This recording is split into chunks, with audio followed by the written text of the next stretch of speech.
Bonjour, moi je suis chercheuse à Paris-Saclay en sciences du climat et coprésidente d'un des groupes de travail du groupe intergouvernemental d'experts sur l'évolution du climat. Et ce que je voulais faire, c'était partir du dernier rapport spécial du GIEC, parce qu'on l'a vraiment rédigé de manière transverse à toutes les disciplines scientifiques, en intégrant la dimension climat aux autres dimensions d'un développement soutenable, ce qui est une approche innovante, qui émerge de la littérature scientifique, et partager avec vous quelques réflexions sur les implications sur les enjeux d'éducation et de formation. Donc vous avez là le code barre du réchauffement à la surface de la Terre, ça démarre en 1850, ça finit en 2018. Ça vous montre le degré de réchauffement qui est principalement dû, notre meilleure estimation c'est 100%, à l'influence de l'homme sur le climat planétaire. Et ce code barre du climat, vous pouvez le voir pays par pays, aussi bien en Amérique, en Europe, en Afrique, en Asie, ou dans le Pacifique. Une ligne, c'est un pays, un pixel, c'est une évolution de la température année après année, entre 1905 et 2018, ce qui est une autre manière finalement de regarder le réchauffement planétaire et sa réalité dans toutes les régions du monde. Donc je vous invite à entrer dans l'Anthropocène, finalement, cette période où, au niveau planétaire, quand on étudie la composition de l'atmosphère, la première chose que l'on voit, c'est la main de l'homme. Donc vous avez là les enregistrements depuis 2000 ans à partir d'un ensemble de carottes de glace de l'Antarctique qui nous fournissent une information directe de l'évolution de la composition atmosphérique. Et vous avez la rupture correspondant à la révolution industrielle. Donc nos rejets de dioxyde de carbone liés à l'utilisation d'énergies fossiles, charbon, puis pétrole, puis gaz et déforestation, qui nous conduisent à atteindre un niveau en CO2 qui n'a pas été connu depuis environ 3,3 millions d'années à la surface de la Terre. Nos activités principalement agricoles, élevage, production de riz, mais aussi fuite de gaz, fermentation de déchets qui conduisent à une forte augmentation de la teneur en méthane. Et puis nos activités agricoles avec essentiellement l'utilisation d'engrais azotés, la fertilisation, qui conduit à modifier également la composition en oxyde nitreux de l'atmosphère. Donc ce sont les trois principaux gaz à effet de serre bien mélangés dans l'atmosphère, et nous en ajoutons des quantités colossales. Donc si on regarde de près, donc la cause du réchauffement climatique, c'est ces rejets de gaz à effet de serre qui empêchent de la chaleur de partir vers l'espace et provoquent une accumulation d'énergie dans le système climatique. Et vous voyez que notre perturbation se poursuit, malgré 30 ans de rapport du GIEC, malgré un constat scientifique qui avait déjà été posé à la fin des années 70 et qui n'a fait que s'affiner, notre développement se poursuit, associé à une utilisation croissante de pétrole, de gaz, de charbon, une déforestation qu'on n'arrive pas à limiter et qui dans certaines régions du monde s'accentue. Donc le dioxyde de carbone, premier facteur en termes de perturbation du bilan d'énergie de la Terre, 2 watts par mètre carré qui ne sortent plus vers l'espace. Sur ce qu'on met dans l'atmosphère aujourd'hui, environ 25% continuera à changer le climat dans 1000 ans. Une partie est reprise par la végétation et les sols. Une partie est reprise par les océans qui deviennent plus acides. Leur chimie change. Donc, et le reste qui reste dans l'atmosphère va agir pendant très longtemps sur le climat. Donc très longue durée de vie. Le deuxième gaz à effet de serre le plus important, c'est le méthane. Environ un demi-watt par mètre carré de perturbation du bilan d'énergie de la Terre aujourd'hui. Une durée de vie plus courte, une dizaine d'années. Des émissions qui ont stagné au niveau des années 2000 et qui sont fortement reparties à la hausse, en particulier dans les régions tropicales. Un effet de serre très important sur une durée de vie plus courte. Et puis le méthane, quand on augmente sa concentration dans l'atmosphère, ça change la capacité oxydante de l'atmosphère, ça favorise la production d'ozone, le polluant que l'on trouve à la périphérie des grandes agglomérations. Et ça, c'est pour montrer le lien entre certains facteurs qui agissent sur le climat, mais qui agissent aussi sur la qualité de l'air et qui posent des problèmes en termes de santé publique. Alors ce que je veux faire par là, c'est vous montrer cette image d'ensemble de ce qu'est le changement climatique en 5 minutes. Pourquoi? Parce que je pense que l'éducation, elle doit poser ces bases-là. On ne peut pas le glaner par les médias. L'image que je donne, c'est celle d'un tableau impressionniste. Si vous suivez l'actualité, purement l'actualité, par les médias sur le climat, vous voyez des taches de couleur, mais vous n'arrivez pas à leur donner sens. Il n'y a qu'un temps significatif dans le cadre de l'éducation primaire, secondaire, supérieure, qui permet d'avoir l'image d'ensemble, et après à chaque citoyen de comprendre, de suivre l'actualité. L'actualité, c'est quoi? C'est des événements extrêmes ici et là. L'actualité, c'est des négociations sur le climat, c'est des politiques publiques, c'est parfois du greenwashing des industriels, et c'est important de doter les élèves d'une vision d'ensemble et d'un esprit critique par rapport à la manière dont ils vont suivre cette actualité. Donc, on perturbe le bilan d'énergie de la Terre de manière profonde et durable. Les océans ont accumulé 93% de l'énergie supplémentaire emmagasinée dans le système climatique. Ça rend le changement climatique irréversible. On ne peut pas revenir en arrière, c'est impossible. Cette accumulation d'énergie, elle se fait en surface puis en profondeur, et le réchauffement des océans contribue à la montée du niveau des mers. Le réchauffement des sols, c'est 3% du déséquilibre du bilan d'énergie. La fonte des glaces, c'est une conversion de 3% du déséquilibre du bilan d'énergie. Recul de la banquise arctique, fonte généralisée des glaciers, fonte du Groenland, mise en mouvement de certains secteurs de l'Antarctique. Et le recul des glaces continentales rajoute du volume aux océans et contribue aussi à la montée du niveau des mers. Le niveau des mers, il a monté d'environ 20 cm au XXe siècle. C'est 3,5 mm par an, ça a accéléré parce qu'il y a une contribution qui augmente du Groenland et de l'Antarctique. Et enfin, ce qu'on utilise tous comme indicateur de l'état du climat, la température des basses couches de l'atmosphère, la température à la surface de la Terre, c'est un indicateur simple, pertinent, beaucoup d'impacts vont être liés à cet indicateur-là. Ça reflète que 1% en fait, du déséquilibre du bilan d'énergie de la Terre. Donc j'essaie de vous montrer les notions clés. Les notions clés, c'est l'inertie du système qu'on a perturbé, le caractère irréversible, et certains changements qui vont être inéluctables du fait de cette inertie-là. Il faudra faire avec. Donc un indicateur clé, c'est le contenu de chaleur dans les océans. C'est une unité incompréhensible pour ceux qui n'ont pas fait des études en énergie. Mais ça reflète ce déséquilibre au croissant. Tant que le bilan d'énergie de la Terre sera déséquilibré au sommet de l'atmosphère, on accumulera de la chaleur dans les océans. Le temps de mélange des masses d'eau dans les océans, c'est 1000 ans. Donc pendant un millier d'années, ça va ressortir des eaux plus chaudes. Et c'est ce qui fait que cette perturbation, elle est irréversible. Autre chose qui est mal connue. Donc l'ordre de grandeur du réchauffement, on en est à environ 1 degré en moyenne planétaire.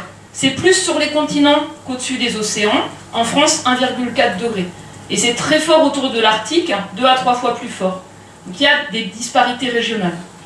Sur la cause de ce réchauffement, s'il n'y avait que le soleil et les volcans, on aurait eu ces petites variations-là de température. Ça ne peut pas expliquer le réchauffement en rien. Les phénomènes El Niño, la variabilité de la circulation océanique, ça ne fait que répartir la chaleur à la surface de la Terre. Ça ne peut pas expliquer une tendance au réchauffement en rien. Donc notre meilleure estimation, c'est 100% du réchauffement à 20% près dû à la perturbation causée par les activités humaines. J'ai posé la question à des présidents d'université, à des députés, des maires, des ministres, des chefs d'entreprise. Je leur ai demandé quelle est la part du réchauffement dû aux activités humaines. La plupart des gens m'ont répondu entre 20 et 50%. Ça veut dire qu'on a échoué, ma communauté scientifique, à transmettre le fait qu'il n'y a pas d'autre explication et qu'en l'état de nos connaissances, c'est 100% du réchauffement qui est dû aux activités humaines. Et je pense que ça modifie la manière de voir les choses quand on s'approprie le fait que ce sont nos activités qui perturbent profondément le climat. Pardon. Et dernière chose, le changement climatique, c'est un réchauffement de l'air, un réchauffement des océans, une montée du niveau des mers. Sur les continents, directement parce que le climat se réchauffe, on a des extrêmes froids qui sont toujours présents, mais plus rarement. Il est plus difficile de battre des records de froid. Et à l'inverse, ce sont des extrêmes chauds qui augmentent. En France, c'est 4 à 6 jours chauds de plus par décennie, une augmentation nette de la fréquence des vagues de chaleur qui a été observée comme sur tous les continents, mais aussi en mer, avec des vagues de chaleur marines plus fréquentes qui causent des dégâts pour les récifs de coraux, les forêts de kelp et d'autres écosystèmes. Un climat plus chaud, c'est un climat où dans certaines régions on augmente le risque de sécheresse. C'est le cas sur le pourtour de la Méditerranée, c'est aussi observé en Australie ou dans certaines régions d'Afrique, comme en Afrique australe. Enfin, un climat qui se réchauffe, c'est un climat où l'atmosphère elle peut contenir plus d'humidité. Pour 1 degré de plus, c'est 7% d'humidité en plus. Et donc aujourd'hui, en fait, chaque tempête est potentiellement modifiée. Parce que les masses d'air, même si elles ont la même trajectoire, c'est le hasard de la circulation météorologique, elles vont passer sur des eaux de mer plus chaudes qu'il y a 50 ans. Et l'air peut contenir plus d'humidité, donc la même tempête qu'il y a 50 ans peut donner lieu à des cumuls de pluie plus élevés. Et on a de plus en plus des études qu'on appelle des études d'attribution qui permettent de relier un événement ponctuel à l'influence de l'homme sur le climat, pas simplement des tendances. Par exemple, l'ouragan Harvey sur le Texas, 20% de pluie en plus. Pour cet ouragan, parce qu'on a changé le climat. La vague de chaleur de juin dernier en France, une probabilité 5 fois plus grande de se produire parce qu'on a changé le climat. Et une probabilité plus élevée d'avoir un record de température parce qu'on a changé le climat. Donc on a de plus en plus d'études de ce type-là qui permettent de donner sens à des événements ponctuels. Et ça, c'est important de le montrer dans chaque contexte. J'ai vraiment du mal avec cette souris, excusez-moi. Je reviens en arrière. Donc, je veux préciser que pour ce cycle d'évaluation, donc le GIEC, il ne fait pas de recherche. Il n'a pas de modèle, il n'a pas de scénario, il prescrit rien. Il a un devoir de neutralité, il fait le point sur l'état des connaissances dans la littérature scientifique. Il y a chaque année 20 000 publications scientifiques avec le mot-clé climat. Aucun chercheur, aucun enseignant n'est capable de suivre ça. Donc nous, en fait, on mobilise des gens qui sont volontaires, non rémunérés, qui vont passer en revue la littérature scientifique, technique, socio-économique, évaluer ce qui est robuste, qui résiste à l'examen critique, évaluer ce qui est émergent, parfois peu d'éléments, mais nouveaux, et évaluer où sont les controverses scientifiques et enfin où sont les limites des connaissances. Quand je parle aux doctorants, je leur dis la première chose à lire dans nos rapports, c'est la dernière section de chaque chapitre, c'est les limites des connaissances, c'est aussi les voies de recherche, là où on n'a pas assez de connaissances, sur des thématiques importantes pour les choix de société. Donc chacune des conclusions, on les rapporte associées à un niveau de confiance, c'est transparent, c'est traçable à l'ensemble de la littérature scientifique qui a été passée en revue. Donc on a rendu un rapport sur 1,5 degré de réchauffement, c'est une commande politique. Au moment de la COP21 en décembre à Paris, et pour certains gouvernements, l'objectif de contenir le réchauffement largement en dessous de 2 degrés, l'objectif de l'accord de Paris sur le climat, n'était pas suffisant pour des enjeux de sécurité. Donc c'est un groupe d'une centaine de pays qui a fait pression pour qu'il y ait l'aspiration à agir plus, donc pour contenir le réchauffement autour de 1,5 degré, et qui a fait pression pour qu'on soit invité à produire ce rapport sur les impacts d'un réchauffement de 1,5 degré, 2, ou sur les trajectoires d'émissions de gaz à effet de serre compatibles. Et quand les gouvernements ont accepté finalement leur propre invitation, dans le cadre du GIEC, ils ont inscrit ce rapport dans le contexte du développement soutenable et de son premier objectif, lutter contre l'extrême pauvreté. Donc cette dimension-là, l'intersection climat et développement soutenable, elle est très forte dans cette évaluation-là. On va rendre en outre un rapport sur climat et usage des terres. Ça touche à des questions clés en fait. La désertification, la dégradation des terres, la sécurité alimentaire, et plus largement la gestion durable des terres. Comment on fait pour nourrir une population croissante, pour réduire les émissions de gaz à effet de serre du secteur alimentaire, pour garder des terres pour la biodiversité, pour s'adapter et faire une agriculture résiliente dans un climat qui change, ce sont des enjeux essentiels. Et stocker du carbone, en plus, sur les sols. Donc on voit que sur la question des terres, on est à la croisée d'un ensemble d'enjeux majeurs, et ce rapport sera rendu normalement le 8 août. En septembre, un rapport spécial sur les océans et les glaces, qui va toucher aux hautes montagnes, aux régions polaires nord et sud, aux océans, leurs écosystèmes et les sociétés qui en dépendent, pour la pêche, le tourisme et d'autres formes d'activité. Le littoral avec la question qui est vraiment importante de l'adaptation face à la montée du niveau des mers, comment on fait une résilience.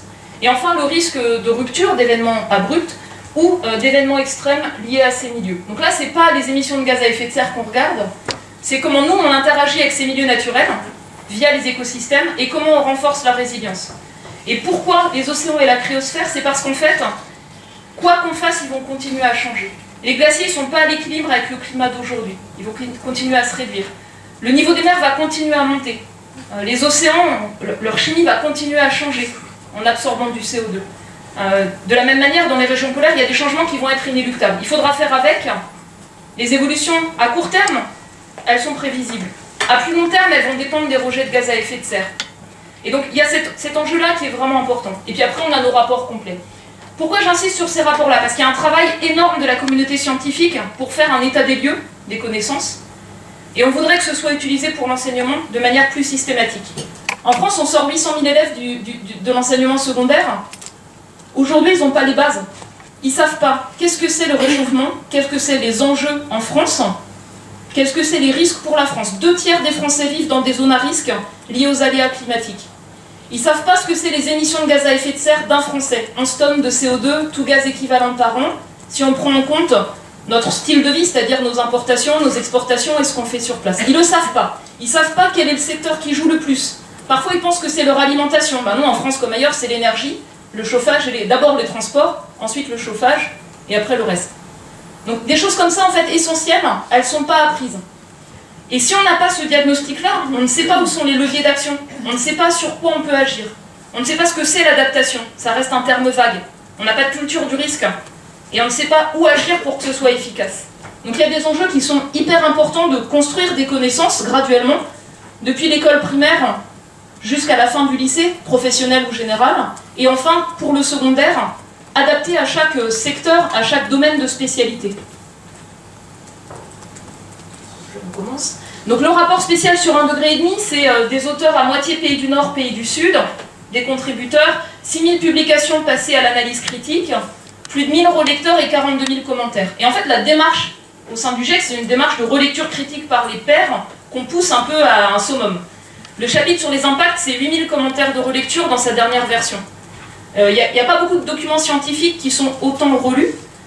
Et donc, le premier pas vers un rapport du GIEC, c'est participer à la relecture.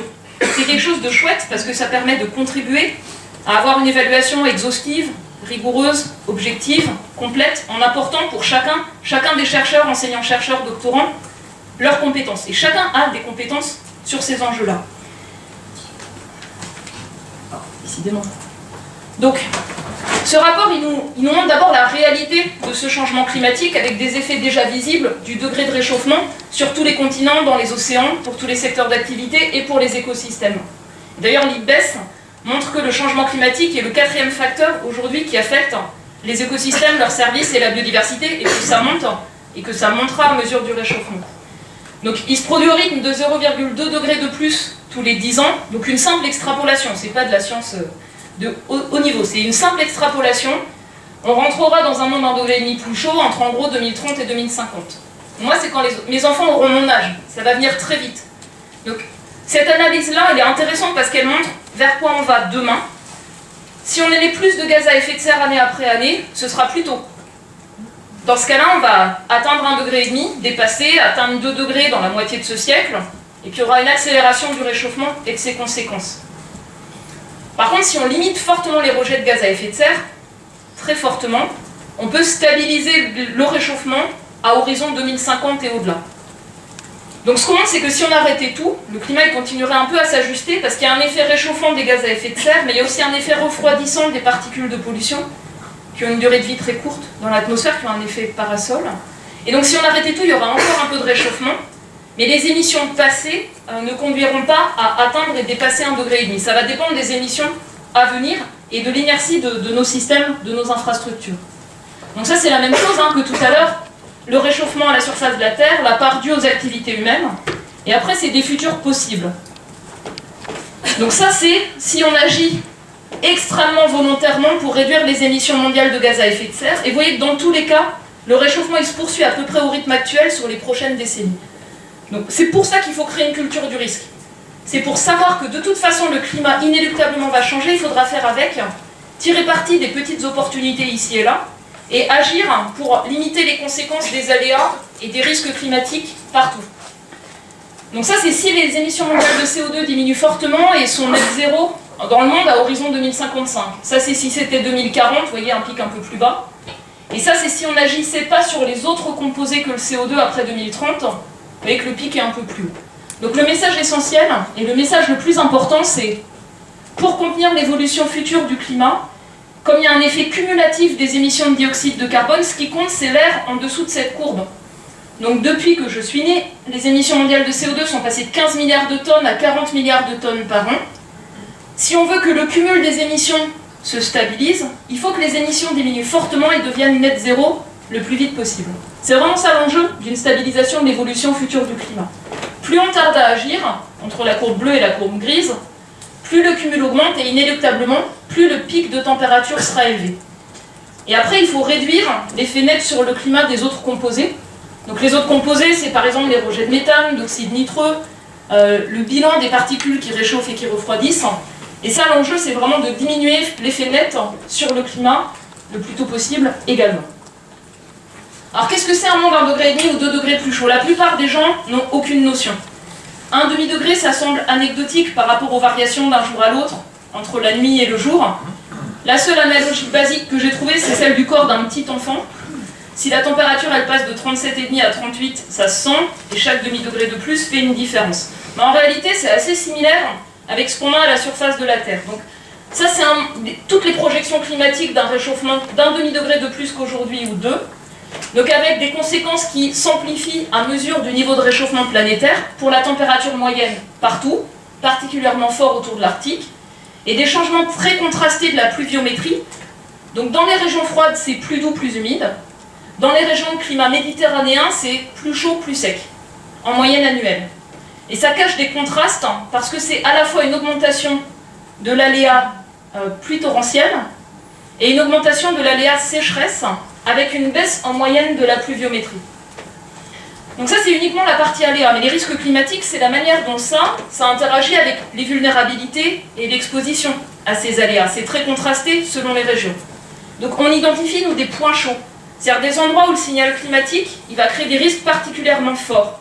C'est le cas en Arctique, donc modification des biomes de toundra, de forêt boréale, dégradation des sols gelés, significative pour chaque demi-degré de plus, c'est de l'ordre de 20 à 40% de moins, dans un monde d'1,5 degré plus chaud, et donc des conséquences pour les infrastructures, mais aussi sur la capacité de ces régions à stocker du carbone.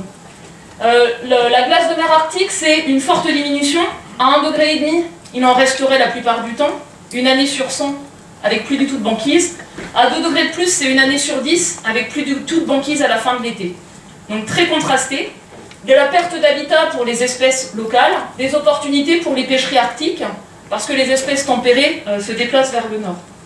Des mouvements de biomes dans les régions de climat alpin. Dans les régions de climat méditerranéen, des enjeux qui sont extrêmement importants sur l'augmentation de l'aléa sécheresse, forte augmentation pour chaque demi-degré de plus, un doublement de la baisse de débit des rivières simulée entre 1,5 degré et 2 degrés, pour donner un ordre de grandeur. Alors, des enjeux importants sur les extrêmes. Une augmentation de l'intensité des pluies torrentielles pour chaque demi-degré de plus. On l'observe déjà dans le sud de la France, en Asie du Sud-Est et dans d'autres régions. L'Asie du Sud-Est, c'est un point chaud, avec beaucoup d'infrastructures dans les zones de delta. Donc, l'enjeu lié à la montée du niveau des mers, plusieurs dizaines de centimètres ce siècle, quoi qu'on fasse, même dans les scénarios où on baisse fortement les émissions de gaz à effet de serre. Donc des enjeux de submersion côtière dans toutes les zones de delta, des enjeux d'inondation fluviale à cause de l'intensification des épisodes de pluie forts.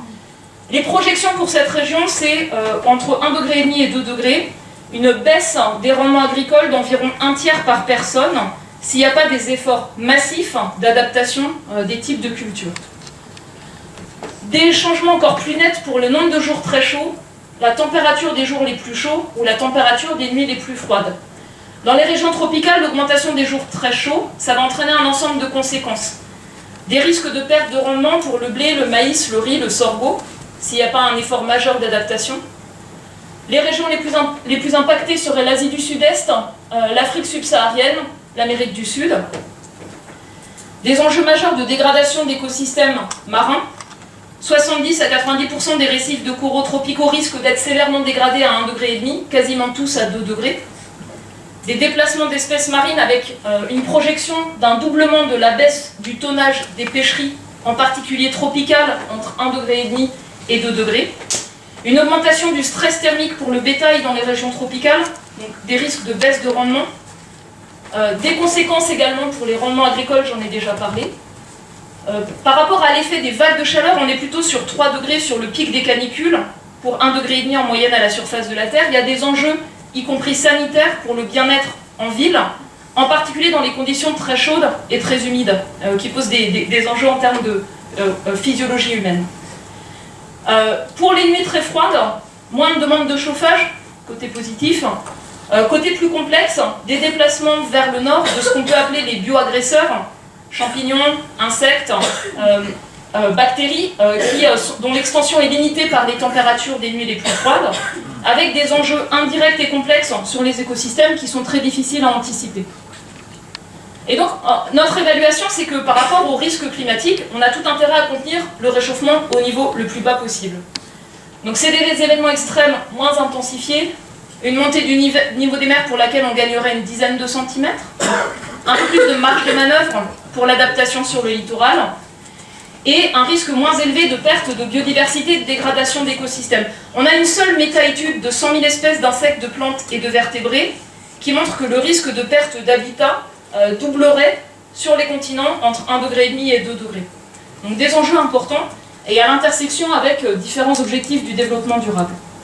Des enjeux importants pour la sécurité alimentaire, donc ressources associées aux pêcheries tropicales, rendement d'un certain nombre de céréales clés, et on voit déjà, lors d'épisodes de sécheresse ou de vagues de chaleur, des épisodes de forte baisse de rendement agricole. Par exemple, en France 2003, c'était 20 à 30% de moins pour le rendement de certaines céréales.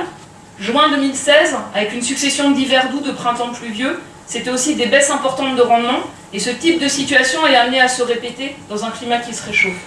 Des enjeux importants pour la sécurité en eau, en particulier dans les régions semi-arides ou de climat méditerranéen, et des risques qui sont disproportionnellement plus élevés dans certaines régions. Les petits États insulaires en développement, l'Arctique, les zones arides ou les pays les moins avancés. Et finalement, ce qu'on montre dans notre évaluation, c'est que l'ampleur du réchauffement climatique, c'est un enjeu de développement au sens permettre à tous de vivre dignement. Entre 1,5 degré et 2 degrés de réchauffement, en fait, ça permettrait d'éviter d'exposer plusieurs centaines de millions de personnes à des risques climatiques parfois croisés, multiples, pour des personnes qui sont fragiles, susceptibles de basculer dans la pauvreté. Et donc dans le passé, on a parfois opposé action pour le climat et action pour le développement. Mais quand on fait cette évaluation-là, on voit que les deux choses marchent en fait main dans la main. Si on n'agit pas sur le réchauffement, ça va être dur de préserver la biodiversité. Si on n'agit pas sur le réchauffement, ça va avoir des effets très négatifs dans certaines régions du monde particulièrement vulnérables.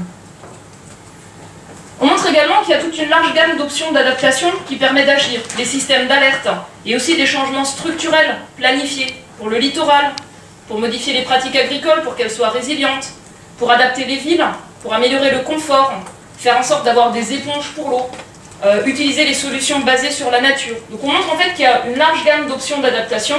Et bien sûr, plus le réchauffement sera important, plus le coût de l'adaptation sera élevé, plus on risquera de dépasser les limites à l'adaptation avec le coût des dommages résiduels. On n'a pas assez de littérature scientifique, économique sur ces enjeux-là. On n'est pas capable en fait de chiffrer au niveau planétaire ce que sera le coût de l'adaptation, ce que sera le coût des dommages. Et donc, une analyse économique simple, le coût de l'action climat versus le coût de l'inaction, en fait c'est impossible à faire aujourd'hui. On peut le faire que dans certaines régions où il y a eu des travaux scientifiques et techniques socio-économiques sur la question, mais pas dans les régions les plus fragiles en réalité. Il y a un vrai déficit au niveau de l'action pour l'adaptation pour les plus vulnérables partout dans le monde aujourd'hui. Alors on résume nous notre évaluation, je vais passer là-dessus, mais sur le niveau de risque qui passe de indétectable à élevé en fonction de l'ampleur du réchauffement. Je veux juste mentionner que par rapport à l'évaluation qui avait été faite en 2014, on a revu à la hausse beaucoup de risques, en particulier dans la gamme sur laquelle on s'est focalisé entre 1 degré, 1,5 degré et 2 degrés, parce qu'il y a eu des travaux nouveaux qui permettent de voir finalement à quel point chaque demi-degré compte vis-à-vis des conséquences pour ces risques pour les systèmes naturels, les systèmes que nous gérons ou certaines sociétés humaines. Moi je résume ça en disant en fait chaque fraction de degré ou chaque demi-degré compte. Et en fait il y a plusieurs mondes d'1,5 degré plus chaud, il y a plusieurs mondes de 2 degrés plus chaud. Selon les choix qu'on va faire, les émissions, les changements d'usage des terres, ça va créer des mondes différents au niveau planétaire, au niveau régional. Mais ce qui est important de comprendre, c'est que ce 1,5 degré, on y va vite aujourd'hui. Donc cette information-là, elle peut être aussi utilisée pour la prise de décision, pour essayer d'agir au maximum pour réduire les vulnérabilités et renforcer la résilience. Dernier volet, c'est l'ampleur des transitions. Donc d'un point de vue du fonctionnement du climat, c'est pas complètement fermé. Il y a une toute petite fenêtre pour contenir le réchauffement à un niveau aussi bas.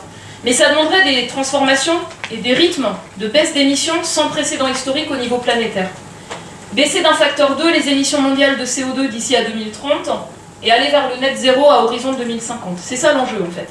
Si on veut avoir une chance de contenir le réchauffement, une chance sur 2 à 1,5 degré. Pour 2 degrés, c'est un quart de baisse d'ici à 2030 et net zéro à horizon 2070.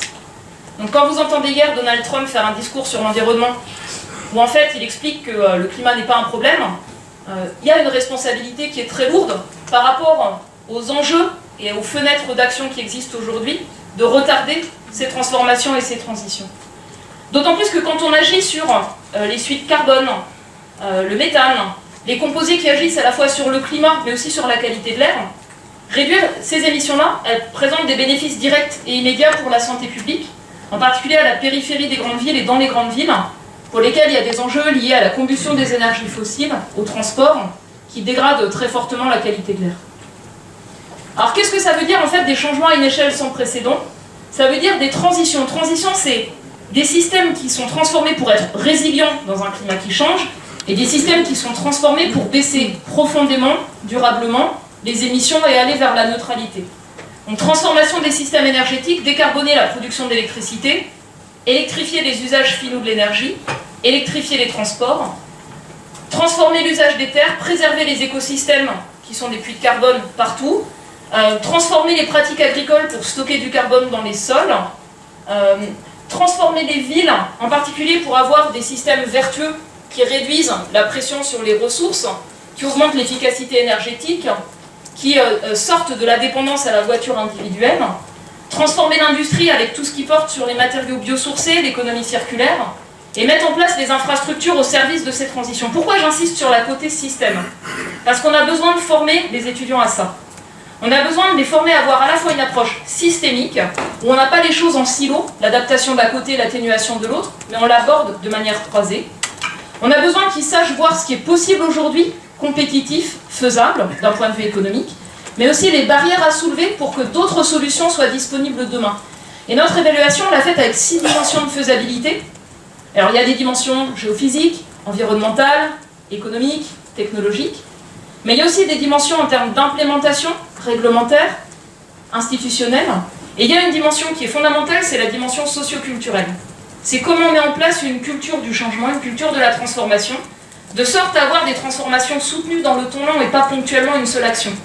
Mais avoir cette dynamique en fait de mettre en œuvre des transformations efficaces et de continuer une fois qu'on a réussi quelque chose. Et enfin, c'est des transitions de systèmes et entre systèmes, parce que ces systèmes sont bien sûr tous interconnectés.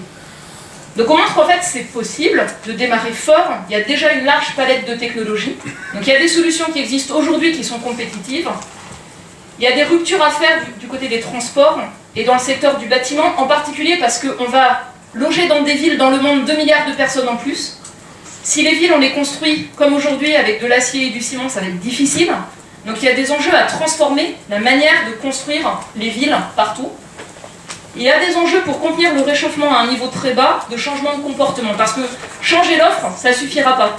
Si la demande d'énergie elle monte, si la demande en matériaux elle monte, si la demande en viande en particulier monte, on aura des systèmes agricoles, des systèmes énergétiques tellement gros qui seront difficiles à transformer rapidement. Donc ça c'est spécifique au fait de contenir le réchauffement à un niveau bas, la question des styles de vie, des comportements et également des choix individuels.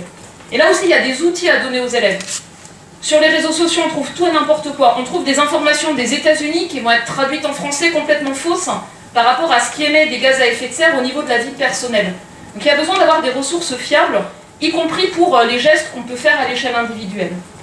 Et il y a des enjeux majeurs sur la réorientation des investissements, sortir le plus vite possible du charbon, baisser la consommation de pétrole, et ensuite augmenter d'un facteur 5 à 6 les investissements vers les options bas carbone et l'efficacité énergétique. Il y a des enjeux à ce que la partie climat et biodiversité, elle soit présente en sciences de la gestion. C'est aujourd'hui pas enseigné pour les étudiants qui font des sciences de la gestion. C'est pas assez enseigné dans les écoles de commerce. C'est pas assez enseigné pour ceux qui vont être les décideurs, qui vont faire ces choix structurants. Donc ça, c'est vraiment quelque chose de fondamental.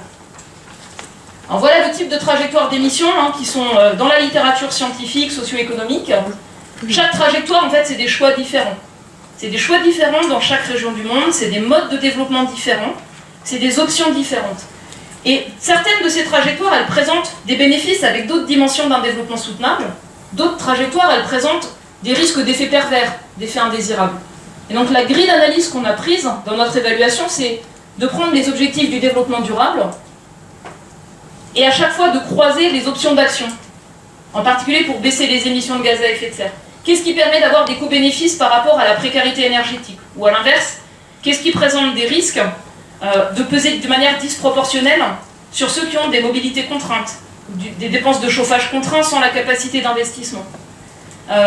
Qu'est-ce qui présente le plus de bénéfices par rapport au fait d'avoir une alimentation abordable pour tous? quelles sont les intersections avec les dimensions de santé, alimentation santé, qualité de l'air santé. Il y a des intersections directes. Et d'ailleurs, il manque un objectif du développement durable sur la qualité de l'air, c'est vraiment frappant. Ensuite, on a regardé également les intersections avec les enjeux de protection de la biodiversité marine et terrestre, parce que certaines options d'action, par exemple pour enlever du CO2 de l'atmosphère et le stocker de manière durable, elles peuvent entraîner plus de production de biomasse pour l'énergie, une pression supplémentaire sur les terres, avec des risques aussi bien pour les droits humains des populations locales que sur des monocultures très négatives et une pression supplémentaire qui entraînerait la destruction de la biodiversité. Donc ça, on le regarde explicitement. Et finalement, le concept qui émerge des chercheurs en sciences sociales, de la littérature en sciences sociales, c'est la construction de trajectoires de développement, au sens de permettre à tous de vivre dignement, de préserver la biodiversité, résiliente par rapport au climat et qui aille vers la neutralité carbone. Donc l'idée, c'est en fait, si on fait le business as usual, ça va exploser en fait l'atteinte des objectifs d'un développement soutenable. On aura un réchauffement très fort et on aura un monde probablement très inégalitaire par rapport aux capacités d'adaptation. Si on agit un peu, on pourra atteindre certains des objectifs du développement durable, on aura des émissions intermédiaires, on aura aussi des conséquences majeures d'un climat qui continuera à changer. Et si on va vers une transformation de société, qu'on vise d'atteindre les objectifs du développement durable tout en réduisant les émissions de gaz à effet de serre, là on a la possibilité de construire un développement qui soit vraiment résilient par rapport à un climat qui change. Et donc c'est toute la notion de construire des transitions qui soient éthiques et justes, c'est-à-dire climat et biodiversité, climat et inégalité, en laissant personne derrière.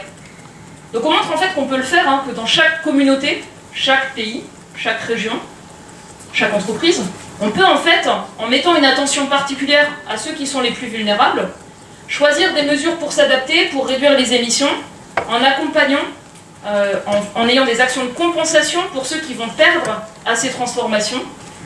Et au niveau mondial, c'est très clair que les bénéfices les plus larges pour un développement soutenable, c'est dans des trajectoires de sobriété en énergie, de sobriété en matériaux non renouvelables, et des trajectoires où on fait infléchir les régimes alimentaires vers une alimentation saine, donc les recommandations nutritionnelles, donc une alimentation avec des fruits et des légumes locaux, de saison, des graines, des céréales complètes, des légumineuses, des protéines végétales, et si vous le souhaitez, un peu de protéines animales. En fait, c'est ce qui améliore les bénéfices pour la santé, qui réduit la pression sur les terres, et qui réduit les émissions de gaz à effet de serre des systèmes alimentaires.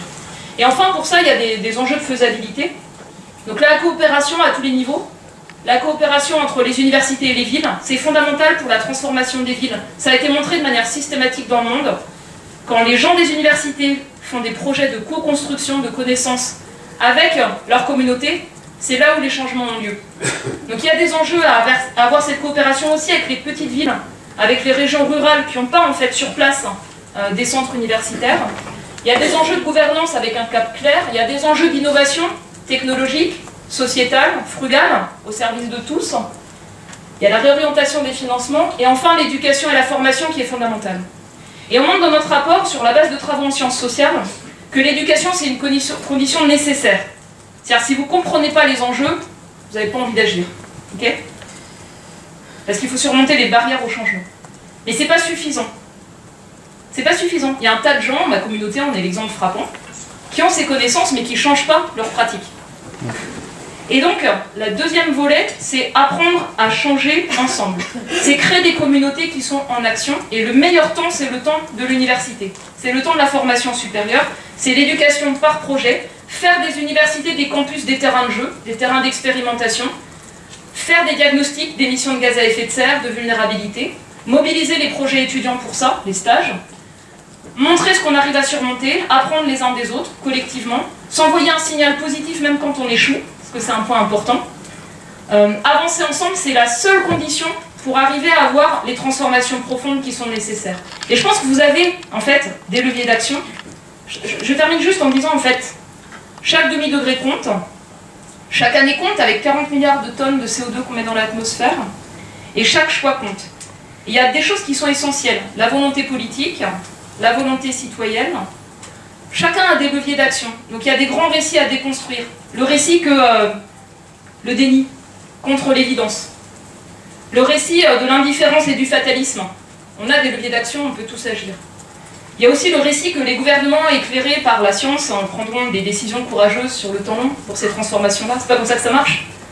Et donc il y a aussi en fait à fournir aux élèves des connaissances pour comprendre comment se sont mises en place les grandes transformations de la société dans le passé, pour comprendre le rôle de la société civile, comprendre le rôle de l'éducation, de la formation. Et je pense que ça c'est vraiment essentiel pour renforcer finalement les liens entre la communauté scientifique, l'ensemble de la société, revendiquer d'avoir un rôle dans la vie de la cité, reconnaître le travail des chercheurs, des enseignants-chercheurs, des doctorants qui s'engagent, qui ont des actions d'éducation, de formation, de sensibilisation en dehors du cadre éducatif. Je pense que c'est un enjeu qui est fondamental, parce que si on n'accélère pas, si on n'a pas ce rayonnement-là, je pense qu'on aura échoué à mettre la science au service du progrès humain. Merci.